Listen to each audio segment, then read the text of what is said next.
Kwanchai Prapanna, a local radio presenter who played a large role in Bangkok protests in 2010, was wounded at his home in Udon in the north.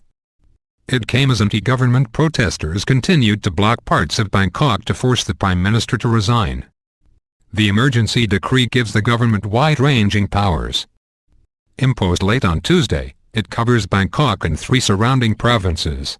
It gives the government the power to control crowds and censor media, but it remains unclear how it will be enforced. The protesters, who began their campaign in November, say Prime Minister Yingluck Shinawatra's government is being influenced by her brother, exiled former leader Thaksin Shinawatra. The protesters want an unelected People's Council to run Thailand until its political system is changed. Ms. Yingluck has refused to step down and has called an election on 2 February, which the opposition are boycotting. The emergency declaration follows incidents of violence during protests, with both the pro-government and anti-government sides blaming each other for attacks. At least 9 people have died since the wave of protests started last year. Exercise restraint. Kwanchai Prapanna, a prominent leader of the Red Shirts, who support Mr. Thaksin and the current government, was wounded in the leg and shoulder while standing outside his home on Wednesday. Police Colonel Kawith Aronwatanasek told Reuters news agency that unidentified people fired shots from a pickup truck. He added that the attack was possibly a politically motivated crime.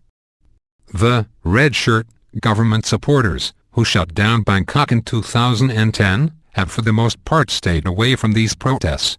But observers fear that violence could erupt if a rigor brought them out onto the streets. In Bangkok, meanwhile, there was little change seen on the streets in the first few hours of the state of emergency, with anti-government protesters continuing their blockades in the city center. In the past, emergency decrees in Thailand have usually meant deploying the army to impose order on the streets, says the BBC's Jonathan Head in Bangkok.